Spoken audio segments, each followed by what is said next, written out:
सभी का स्वागत है हमारे YouTube चैनल सेल्फ स्टडी में। काफ़ी दिनों बाद आज हम लोग मिलेंगे और आज हमने अनाउंसमेंट जैसा कि किया था कि 5 तारीख से आपका जो कि एमपी टेट वर्ग 3 के लिए क्लासेस चलना है। तो आज सबसे पहले मैं बात कर लेता हूँ, कल से आपकी क्लासेस प्रॉपर चलेंगी। इससे पहले मैं थोड़ा सा बात कर लेता हूँ कि आज जो इसमें सिलेबस है और सिलेबस में भी हम लोग इसमें जानते हैं कि 5 सेगमेंट है। एक सीडीपी वाला पोर्शन आपका बाल विकास वाला है, उसके बाद आपका हिंदी इंग्लिश ये भाषा वाला है और आपका ईवीएस और मैथमेटिक्स ये वाला एक पोर्शन है। तो हम लोग सबसे पहले आज डिस्कस कर लेंगे कि जो आप सबसे पहला पोर्शन है और सबसे इम्पोर्टेंट जो सेगमेंट है इसमें वो आपका है सीडीपी। सीडीपी मतलब चाइल्ड डेवलपमेंट, ठीक है। तो पेडागोजी, ठीक है, चाइल्ड डेवलपमेंट पेडागोजी।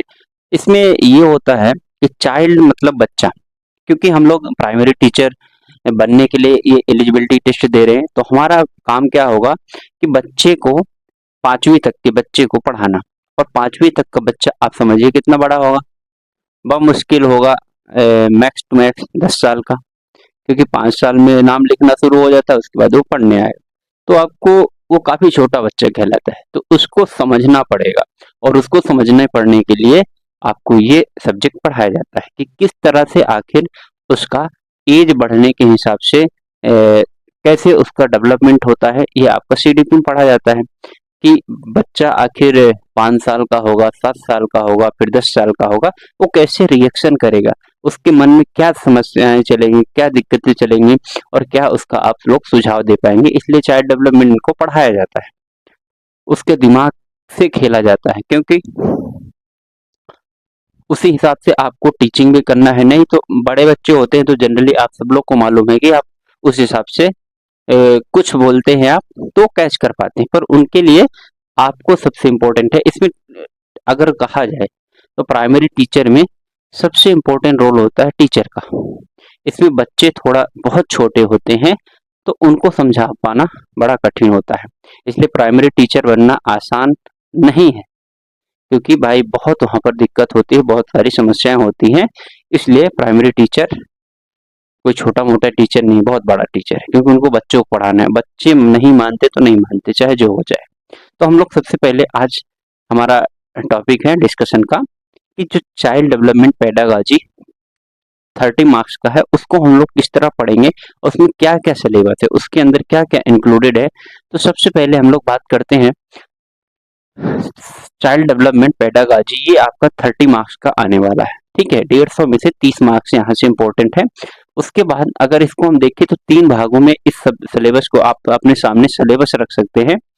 और हाँ, एक बात और मैं कहना चाहता हूँ कि जो कल से क्लासेस चालू होंगे, ठीक है, तो उसमें मैं चाहूंगा कि अभी जो लोग वीडियो इसको देख रहे हैं तो ज्यादा से ज्यादा लोग अपनी एक्टिवनेस दिखाएं, थोड़ा आप कमेंट करें और मुझे बताएं, जिससे हम कल से क्लासेस रेगुलर लेके आ पाए। क्योंकि मिनिमम अगर 10 से 15 बच्चे भी अपने पास रहेंगे पढ़ने वाले सीरियस, तो मैं ये क्लासेस रेगुलर लाता रहूंगा, ठीक है। और थोड़ा कम संख्या रहेंगी, थोड़ा समस्या है, इसलिए आप लोग ज्यादा से ज्यादा लोगों को जोड़ें और आप क्लासेस करना शुरू करें, ठीक है। तो फिलहाल हम लोग आज सबसे पहले सिलेबस को डिस्कस करेंगे और सिलेबस में ये डिस्कस करेंगे इस सारे टॉपिक्स को क्या क्या। पहली बात तो सिलेबस में है, बहुत आसान है, इसको कैसे हम लोग डील करेंगे, कितने दिनों में डील करेंगे, फिर आपको ये कितना मतलब आपको 30 में से कितने नंबर दिलाएगा। मैं तो ये कहता हूँ इसको अच्छे से पढ़ा जाए तो 25, 26, 27 नंबर तक आराम से आ जा सकता है, ठीक है। तो सबसे पहले बात करते हैं कि 3 पोर्शन पे डिवाइड है, आपके सामने सिलेबस होगा, नहीं होगा तो आप जाके डाउनलोड कर लीजिए, नहीं तो मेरे उसमें व्हाट्सएप ग्रुप में भी डाला हुआ है और क्या बोलते हैं टेलीग्राम ग्रुप में भी डाला हुआ है, तो वहां से डाउनलोड कर ले, ठीक है। तो सबसे पहले सिलेबस में पहला जो पोर्शन है ए पार्ट या फिर आ सेक्शन है बाल विकास मतलब चाइल्ड डेवलपमेंट। दूसरा इसको बांटा है समावेशी शिक्षा मतलब इंक्लूसिव एजुकेशन में। और तीसरा है अधिगम एवं शिक्षा शास्त्र मतलब लर्निंग एवं पेडागोजी। 3 सेक्शन में डिवाइड है। अगर कहा जाए तो यहाँ से मार्किंग का क्या स्कीम रहेगा, तो मार्किंग का मैं बता दूं 15 नंबर का आपका ये बाल विकास रहेगा, 5 नंबर का आपका क्या रहेगा, समावेशी शिक्षा 15, 5, 20 और 10 मार्क्स ये कवर करेगा। ठीक है, अब इसके अंतर्गत है क्या, टॉपिक्स क्या है, क्या क्या टॉपिक्स इसके अंदर हमको पढ़ना है, तो मैं थोड़ा सा बताऊंगा। तो सबसे पहले हम लोग शुरू करते हैं। सबसे इंपॉर्टेंट सेक्शन ये है, इनको हम यहाँ से देखना शुरू करते हैं। तो सबसे इंपॉर्टेंट सेक्शन, पहला जो पोर्शन है, आप लोग देख भी रहे होंगे आपके सिलेबस में, और थोड़ा सा मैं डिस्कस कर देता हूँ। तो इसमें सबसे पहला ये है कि जो बाल विकास की, अगर देखिए बाल विकास जहाँ बोलना होगा तो मैं क्लियर कर देता हूँ, हमें सीडीपी सीधे बोल दूंगा। ठीक है, तो सबसे पहले है सीडीपी की अवधारणाएं, मतलब कॉन्सेप्ट ऑफ सीडीपी, और अधिगम से उनका संबंध, मतलब लर्निंग से किस तरह का सीडीपी से संबंध है। ठीक है, सीडीपी कॉन्सेप्ट, ठीक, मतलब सीडीपी के बारे में बेसिक बेसिक सारा कुछ, उनके क्या क्या सिद्धांत है, कैसे उनका लर्निंग से सिद्धांत है, बच्चा का शुरुआती आयु कितना होते हैं, टीन एज कौन सा होता है, गर्भ से लेके 5 साल तक क्या कहलाता है, कैसे रिएक्शन करता है, इसमें सब पढ़ेंगे। ठीक है, सीडीपी की अवधारणाएं हम लोग पढ़ लेंगे, मतलब आएगा ही आएगा, क्योंकि अवधारणाएं ही मेन इंपॉर्टेंट है। कौन कौन से लोग, बहुत सारे इसमें शिक्षा वैज्ञानिक का नाम आपको सुनना पड़ेंगे। ठीक है, तो सीडीपी कॉन्सेप्ट वही होगा। फिर इसमें दूसरा एक टॉपिक है विकास। विकास मतलब डेवलपमेंट, डेवलपमेंट को एवं मतलब प्रभावित करने वाले कारक कौन कौन से हैं, किस तरह से, जैसे फैमिली हो गया, परिवार डेवलपमेंट करता है, समाज हो गया, रिश्तेदार हो गए, उनके आसपास का वातावरण हो गया। तो ये हो गया दूसरा पोर्शन, विकास, विकास वाला पोर्शन पढ़ेंगे, कारक। ठीक है, तीसरे नंबर की अगर हम बात करें, और इसमें क्या पढ़ेंगे, बाल विकास के सिद्धांत, ये इंपॉर्टेंट है, बाल विकास के सिद्धांत मतलब प्रिंसिपल्स, प्रिंसिपल्स किसके, सीडीपी के। और इसमें हम लोग क्या पढ़ेंगे, इसमें अब आएगा कि बालक के जो मानसिक स्थिति है और उनका स्वास्थ्य संबंधी समस्याएं क्या क्या होती हैं, उसको हम लोग पढ़ेंगे कि आखिर इस एज में क्या समस्याएं होती है स्वास्थ्य संबंधी। जैसे आप लोग जानते होंगे, बच्चों को पालना कठिन होता है। जो पेरेंट्स होते हैं, उनके जीवन में जब बच्चे कम से कम 10 साल तक होते हैं ना, मतलब शुरुआती 0 से लेकर 10 साल तक उम्र में, तब बहुत ज्यादा बीमार पड़ते हैं, कभी हॉस्पिटल ले जाना है, कभी उनको उल्टी आएगी, दस्त आएगी, तो बहुत ही क्रिटिकल होता है वो सिचुएशन। इसीलिए पढ़ाया जाता है, क्योंकि आपके स्कूल में बच्चे आएंगे, उनको समस्याएं होंगी, उनको बीमारियां होंगी, वो कई बार वो स्कूल में ही पोटी कर देंगे, उसको भी आपको समझना पड़ेगा। ठीक है, तो बच्चों में होने वाली समस्याएं और क्या बोलते हैं उनका निदान हम लोग किस प्रकार करेंगे, ये इसमें है, बाल विकास वाले पोर्शन में पढ़ेगा। और हमको इसमें क्या पढ़ना पड़ेगा कि वंशानुगत और वातावरण का क्या प्रभाव पड़ता है हमारे बच्चों के विकास में। सबको पता है, माँ बाप जैसे होंगे ऐसे ही बच्चे होते हैं। फिर उसके बाद माँ बाप के अलावा वहाँ का वातावरण हो कैसा होगा, गाली देना सीखना होगा तो वहीं से सीख लेंगे, कोई सिखाता नहीं है कभी। तो ये वातावरण, ये सारी चीजें हम लोग को पढ़ना पड़ेगा। फिर उसके बाद हम लोग आएंगे कुछ शिक्षा वैज्ञानिक, जैसे पियाजे, कोहलबर्ग, इनका नाम सुन लीजिए आप, केवल इतना ही इंपॉर्टेंट है, आप नाम याद रखेंगे ना हो जाए। पियाजे, पियाजे, पावलाव, पावलाव की थ्योरी बहुत फेमस है, कुत्ते वाली। पियाजेट, कोहलबर्ग और पावलाव तथा थार्नडाइक, ये 4 लोग हैं। थार्नडाइक ये शिक्षा वैज्ञानिक है, बच्चों के बहुत सारे बारे में बहुत ज्यादा स्टडी किए, उसके बाद इन लोगों ने बहुत सारे कॉन्सेप्ट दिए। ठीक है, फिर हम लोग देखेंगे सामाजिकरण, हम लोग को पढ़ना है। सामाजिकरण मतलब सोशलाइजेशन किस तरह होता है, बच्चे किस तरह आगे बढ़ते हैं, मतलब सोशलाइजेशन की प्रोसेस क्या है। फिर एक टॉपिक आता है बुद्धि वाला, बुद्धि की रचना, जिसे इसमें आईक्यू लेवल हम लोग निकालते हैं, फार्मूला भी कभी हम लोग निकाल के देंगे कि आपका आईक्यू लेवल कितना है।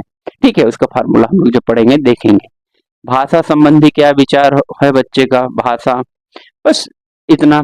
उसके बाद भाषा होते हुए भाषा में अधिगम का क्या रोल है, अधिगम का, भाषा और अधिगम मतलब भाषा अधिगम की किस तरह जोड़ते हैं, ये टॉपिक हम लोग इसमें बाल विकास में मोटा मोटा पढ़ेंगे। तो मैं बताऊंगा, ये कोशिश करूंगा कि इसको मैं 6 से 7 लेक्चर में कंप्लीट कर दूं।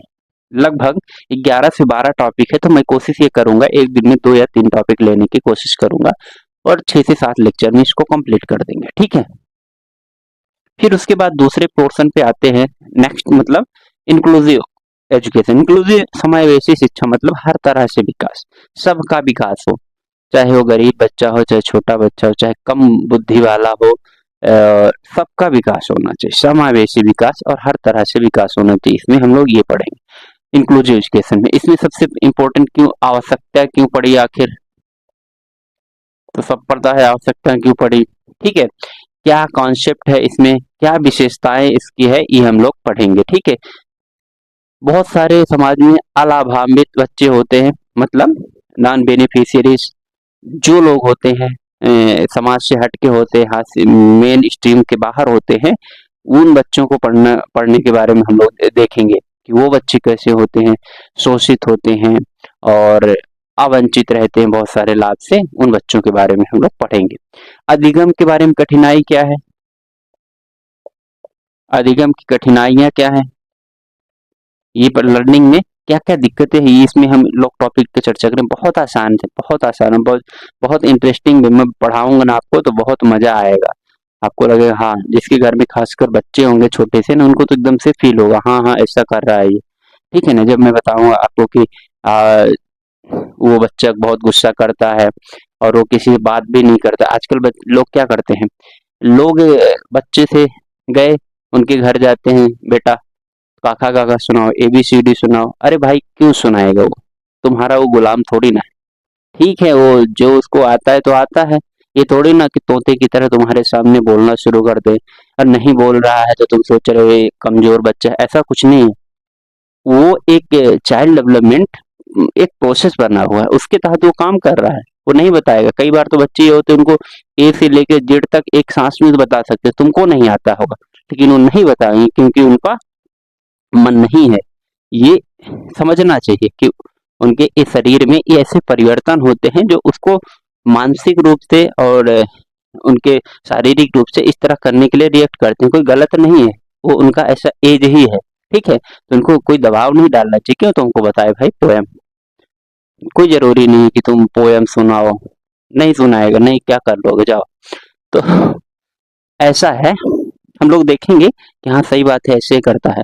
कुछ में तो ऐसा होता है कि आप अगर आम बोलोगे तो बोलेगा नहीं एप्पल है ये, एप्पल बोलोगे तो नहीं बोलेगा ये संतरा है।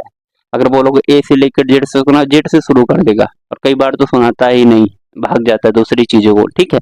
तो अच्छी बात है, कोई दिक्कत नहीं है, उसको आप देखते रहिए, वाच करते रहिए, एक प्रोसेस है, ठीक है। फिर प्रतिभावान, प्रतिभावान कुछ बच्चे होते हैं, गॉड गिफ्टेड होते हैं, उनको कहते हैं, जो जो बहुत महान महान लोग हुए, शंकराचार्य लोग हुए और बहुत सारे संत होते हैं, तो कहते हैं बहुत प्रतिभावान होते हैं, 6 साल 5 साल की उम्र में वेद पुराण सब कंठस्थ हो जाते हैं। विवेकानंद जी ऐसे प्रतिभावान थे। इस तरह गॉड गिफ्टेड लोग होते हैं, इनके बारे में थोड़ा पढ़ेंगे, आखिर क्या इनकी पहचान होती है। फिर समस्यागत बालक, पहचान एवं निदान। कुछ बालक ऐसे होते हैं समस्यागत, मतलब कि नॉर्मल बच्चों से अलग होते हैं, थोड़ा सा उनका दिमागी रूप अगर कहे, मानसिक स्थिति थोड़ा सा कम रहती है, थोड़ा चीजों को लेट समझते हैं, थोड़ा कम रिएक्ट करते हैं या फिर बाद में रिएक्ट करते हैं। तो उनके बारे में हम लोग जानेंगे कैसे होते हैं, उनका निदान क्या होता है। बहुत आसान होता है, कोई बड़ी बात इसमें नहीं है, ठीक है। फिर बाल अपराध है, ये एक पोर्शन हम लोग पढ़ेंगे। आजकल आए दिनों हम लोग देखते हैं, खासकर न्यूज़पेपर उठाओ, टीवी चैनल देखो कि बच्चों के साथ बहुत ज्यादा अपराध होता है। लड़कियों के साथ, छोटे बच्चों के साथ बहुत सारे घटनाएं होते रहते हैं। कभी उनकी पिटाई की घटनाएं आती हैं, कभी उनके साथ यौन शोषण किया जाता है। छोटे छोटे बच्चियों के साथ दुष्कर्म के, रेप के कितने सारे मामले आते हैं। स्कूल्स में देखा जाए, कॉलेजेस में देखा जाए, तो ये बाल अपराध होते हैं। तो बाल अपराध के बारे में हम लोग डिटेल से थोड़ा चर्चा करेंगे, उनके क्या क्या कारण हो सकते हैं और इसके निदान में क्या हमारी सरकार और हमारा समाज क्या क्या करना चाहिए, और कैसे शिक्षा देना चाहिए इसके बारे में बात करेंगे। तो ये समावेशी शिक्षा के अंतर्गत आता है। तो ये आपका 5 क्वेश्चन कवर करेगा। अब हम लोग तीसरे पोर्शन में पहुंच चले हैं, जिसको कहते हैं अधिगम शिक्षा शास्त्र। ये थोड़ा नया होता है, जिसको पेडागोजी एक शब्द में कहा जाता है। पेडागोजी मतलब शिक्षा शास्त्र, ठीक है। अधिगम मतलब लर्निंग, ठीक है। इसमें क्या करना है आपको कि अधिगम शिक्षा शास्त्र में कि बहुत बहुत आपको बच्चों की तरह बन के सोचना पड़ेगा। सबसे पहला इसमें टॉपिक दिया ही हुआ है, आप लोग कोर्स देख रहे होंगे कि बच्चे कैसे सोचते हैं। हाउ चिल्ड्रन थिंक, ठीक है, कैसे सोचते हैं। स्कूल में बच्चे कैसे रहते हैं, उनका बिहेवियर क्या रहता है, स्कूल में एक दूसरे के साथ उनका वो क्या रहता है। आप लोग जाएंगे तो देखेंगे, जब आप कॉलेज पहुंच जाते हैं, बड़े हो जाते हैं, तो आप लोग जाते हैं तो जनरली बहुत प्रोफेशनली अपने दोस्तों के साथ ट्रीट करते हैं। लेकिन स्टार्टिंग में आप लोग जाए, मतलब शुरुआती दिनों में आप देखिए कि आप कैसे मिलते थे बच्चों से, खुद से, मतलब अपने दोस्तों से किस तरह ज्यादा प्रेम से पूरा दिल और जान सब लगा के मिलते थे। अभी तो थोड़ा नफरत हो जाती है बड़े होने पे कि अरे यार ये मेरे नोट्स ले लेगा, ये ज्यादा होशियार बन जाएगा, इसको नहीं दूंगे। लेकिन जब तक आप छोटे रहते हैं ना, तो बहुत आपके अंदर एक प्रेम रहता है आपस में दोस्तों के प्रति और एक दूसरे के प्रति, ठीक है। तो बहुत अच्छा रहता है, ठीक है। तो वो पोर्शन हम लोग देखेंगे बच्चे कैसे सोचते हैं, ठीक है। फिर शिक्षा में अधिगम के मूलभूत प्रक्रिया क्या होती है, मतलब लर्निंग के प्रक्रियाएं क्या क्या है, काहे में, शिक्षा में, क्योंकि हम लोग शिक्षा के बारे में पढ़ रहे हैं, ठीक है।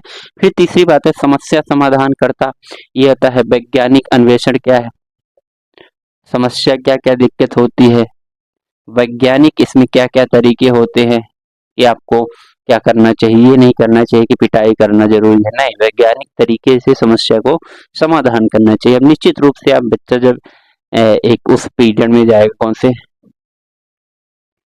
एडोलसेंस अवस्था में जाएगा, तो उस समय आपको वो थोड़ा सा नटखट होगा। नटखट में थोड़ा आपको लगेगा कि बदमाशी कर रहा है, उसकी गलती नहीं है, उस उम्र की ही गलती है। अक्सर लगता है बच्चों को, खासकर 18 से लेके 18 क्या 16 से लेके 20-22 साल तक, 20 साल तक ये लगता है कि हमारे सबसे बड़े दुश्मन पेरेंट्स हैं। वो हमको कुछ करने ही नहीं देते, जो मैं करता हूँ उसमें टोक देते हैं कि ऐसा नहीं करना बेटा, ऐसा नहीं करना है। उनको बहुत बड़े दुश्मन पेरेंट्स लगते हैं। ऐसा लगता है कि दुनिया के सबसे बड़े दुश्मन वही है, हमको हर चीज में रोकते हैं। लेकिन उसके बाद जैसे उम्र बढ़ती है, आप लगभग 24-25 साल या फिर 22 के बाद उनको ये लगता है कि हमारे लोग, हमारे पिताजी माताजी सब लोग बहुत सही बोल रहे थे। तो वो एक उम्र ही होती है, ठीक है।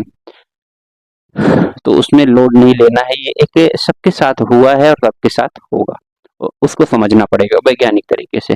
ये समस्या समाधान। उसके बाद फिर हम लोग आते हैं बच्चों का अधिगम तथा वैकल्पिक धारणाएं, लर्निंग तथा वैकल्पिक धारणाएं, और वो लोग क्या क्या सोच सकते हैं अलग तरीके से, ठीक है। संज्ञान और संवेद, संज्ञान के बारे में हम लोग को जानना पड़ेगा, कॉग्निशन के बारे में, संवेद किस रफ्तार से हम लोग उस चीज को समझाएंगे, किस तरह से हम लोग उसको किस स्पीड से समझाना है, ठीक है, संवेग। फिर अभिप्रेरणा, अभिप्रेरणा और अधिगम मतलब मोटिवेशन एंड लर्निंग, ये इंपॉर्टेंट है। आखिर किस तरह से हम मोटिवेट करेंगे बच्चों को, किस तरह से डिमोटिवेट करेंगे। जनरली बच्चे थोड़ा सा इस उम्र में उन लोगों को ज्यादा डांटो तो थोड़ा सा डिमोटिवेट हो जाते हैं, इसलिए आपको कोशिश ये करना चाहिए कि उसको समझ के हमेशा मोटिवेट करना चाहिए, खासकर 10 साल से ऊपर वाले बच्चों को, ठीक है। क्योंकि 10 साल से नीचे वाले बच्चे मोटिवेट डिमोटिवेट बहुत ज्यादा नहीं जानते हैं, पर फिर भी समझ तो आता ही है, ठीक है। तो मोटिवेशन और लर्निंग का कैसे संबंध है, ठीक है। अधिगम में योगदान देने वाले कारक, ठीक है, लर्निंग में क्या क्या कारक है, क्या क्या फैक्टर आपको योगदान देते हैं, सपोर्ट करते हैं, जिसके माध्यम से बच्चे सीखते हैं। ये वाला हम लोग पोर्शन आगे देखेंगे। चौथा नंबर अगला फिर वो सॉरी टॉपिक किसमें पढ़ेंगे, निर्देशन और परामर्श। निर्देशन और परामर्श, कैसे निर्देशित करना है उनको, कैसे निर्देश देना है, कैसे डायरेक्शन देना है उनको, और कैसे उनको सुझाव देना है, ठीक है। फिर अभिक्षमता और मापन, अभिक्षमता एवं मापन। अब इसमें ये क्या होता है कि क्या बच्चे के अंदर क्षमता है उसको थोड़ा मापना पड़ेगा। मापना इन द सेंस, जैसे हम लोग रहते हैं ना छोटे, 9th-10th में रहते हैं, तो हमारे टीचर्स लोग क्या किया करते थे कि वो कुछ कुछ नोटिस किया करते थे, चाहे हम गेम्स पीरियड में हो, चाहे कहीं भी जा रहे हैं, मेस में खाना खा रहे हैं कहीं में, तो नोटिस क्या करते, तो ये हमारा मापन किए करते थे। वो सही एकदम सटीक लगा, हम लोग को बुरा लगता था ये लोग क्यों ऐसा कर रहे हैं, लेकिन सही वो हमारा मापन करना चाहते हैं, उस हिसाब से हमको क्लास में वो समझाते हैं, उस समय उस तरह से आप वो कोर्स को डिजाइन करते हैं। ओके, और समझाने के उस तरह लेवल बढ़ाते हैं। ठीक है, स्मृति और विस्मृति, मेमोरी की इसमें बात करेंगे, मेमोरी वाला टॉपिक है, स्मृति और विस्मृति। तो इस तरह से हम लोग देखेंगे कि ये पूरे के पूरे 30 नंबर का यहाँ से खेल है और इसको हम लोग शुरू करेंगे। ये इंपॉर्टेंट है, ये आप अगर पढ़ लेंगे तो एक बहुत बड़ा पोर्शन आपका कंप्लीट हो जाएगा 30 नंबर का, और यहाँ से आपका क्वेश्चन बनने की संभावना होती है नया, क्योंकि आप मैं देखूंगा मैथमेटिक्स है नॉर्मली सबको आता है, पर्यावरण है ये भी नॉर्मल आता है, हिंदी अंग्रेजी जो है ये भाषा है, तो पैसेज वगैरह है तो बन जाए। सबसे मोस्ट इम्पोर्टेंट ये है, तो इसको हम लोग बहुत अच्छे से कंप्लीट करेंगे, बहुत डिटेल में कंप्लीट करेंगे और बहुत समझ के और बहुत एकदम से आराम से और अपने दिमाग में प्रैक्टिकली समझते हुए चलेंगे। ओके, तो 6 से 7 लेक्चर को मैं सोच रहा हूँ ये 15 ये वाला ये पोर्शन वाला कंप्लीट कर दूं, और ये 5 है तो मैं ये सोच रहा हूँ 3 लेक्चर में इस वाले पोर्शन को इंक्लूसिव एजुकेशन को कर सकते हैं कंप्लीट, और ये आपका हो जाएगा फिर से आपका लगभग 5 लेक्चर। तो मैं ये सोच रहा हूँ 5 लेक्चर ये, ठीक है, 7 लेक्चर ये, 7 5 12 3 15, 15 लेक्चर, 15 लेक्चर मैं सोच रहा हूँ मैं सीडीपी और पेडागोजी आपका कंप्लीट कर देता हूँ, और बहुत ही आसानी से हो जाएगा। 15 दिन आप मेरे साथ रहिए, 15 दिन में आपका ये बहुत अच्छा हो जाएगा। उसके बाद आपका पोर्शन ज़्यादा बचेगा नहीं, क्योंकि हिंदी इंग्लिश देखना है, मैं उसमें थोड़ा सा गाइड कर दूंगा आपको। ईवीएस और मैथमेटिक्स हम लोग फिर 15 दिन में आगे कंप्लीट कर लेंगे, ये हमारा प्लान रहेगा। ओके, तो हम लोग कल से क्लास शुरू करेंगे, और एक बार मैं फिर आपसे कहता हूँ, जो दोस्त हैं आपके पास जिनको ये पढ़ना है, बहुत आराम से मैं पढ़ाऊंगा, फ्री ऑफ कॉस्ट है, कोई पैसे आपको नहीं लगना है। बस हो सके तो ये ज़्यादा से ज़्यादा लोगों के पास इन वीडियोस को भेजें, ये मेरा कहना रहेगा, और बाकी कुछ नहीं। ठीक है, बाकी आप कहीं से भी पढ़ने के लिए स्वतंत्र होते हैं, पढ़िए, लेकिन एक बार इनको पढ़ने की कोशिश करिएगा। मात्र 1 महीने की बात है, 10-15 लेक्चर इसके रहेंगे और बाकी जो बचा हुआ सिलेबस ईवीएस और मैथमेटिक्स के रहेंगे। ओके, तो हम लोग इसको अभी यहाँ पर समाप्त करते हैं, कंप्लीट करते हैं, और ये डिटेल्ड आपका सिलेबस है, इसको हम लोग ने देखा कैसे पढ़ना है, क्या पढ़ना है। बच्चों को कोशिश करिए आप लोग, जिस आपके घर में, आपके परिवार में, आपके रिश्तेदार में जो बच्चे हैं, उसका एक बार आप ध्यान कर लीजिए कि वो बच्चा किस तरह बिहेव करता है, किस तरह खाने को मना करता है, कौन से खाने को पसंद करता है, मम्मी के साथ बिहेव कैसे करता है, पापा के साथ कैसे करता है, दादा दादी के साथ कैसा करता है, और अपने दोस्तों के साथ कैसा करता है, स्कूल जाने में कितने नखरे करता है, क्या उसको पसंद है, सारा कुछ हम लोग इसमें पढ़ेंगे। ठीक है, तो फिलहाल हम वीडियो को यहीं पर रोकते हैं। आपसे उम्मीदें हैं कि आप लोग ज़्यादा से ज़्यादा लोग आएंगे और ज़्यादा से ज़्यादा संख्या पे इन वीडियोस को देखेंगे और अपने दोस्तों तक पहुंचाएंगे, और ये आपको बहुत ही लाभ होने वाला है। और सबसे बड़ी बात, ये ऐसा टॉपिक है कि आप चाहे पढ़ाई करें, चाहे नहीं पढ़ाई करें, चाहे आप एग्जाम दें, चाहे नहीं, आपको आपके ज्ञान के लिए इम्पोर्टेंट है, आपके जीवन के ज्ञान के लिए बहुत इम्पोर्टेंट है, क्योंकि सीडीपी चाइल्ड डेवलपमेंट जो सीख गया ना, तो कम से कम वो अपने बच्चों को अच्छे से लालन पालन पोषण उनको समझ पाएगा कि किस तरह वो हमारा बच्चा बिहेव कर रहा है। ठीक है, तो ये पढ़ाई के लिए इम्पोर्टेंट तो है ही, प्लस आपके जीवन के सीख के लिए बहुत इम्पोर्टेंट ये चैप्टर है, टॉपिक है, इसलिए मुझे तो बहुत मजा आता है पढ़ाने में और पढ़ने में। ठीक है, तो आप लोग जैसा भी सोचें, आप आए क्लासेस को ज्वाइन करेंगे। ज्वाइन क्या करेंगे, मैं रिकॉर्डेड फॉर्म में ही सारे वीडियोज दूंगा, तो आप लोग देखेंगे और उसमें आप कमेंट आराम से कर सकते हैं। तो मिलते हैं हम लोग अगले वीडियो में। धन्यवाद, जय हिंद।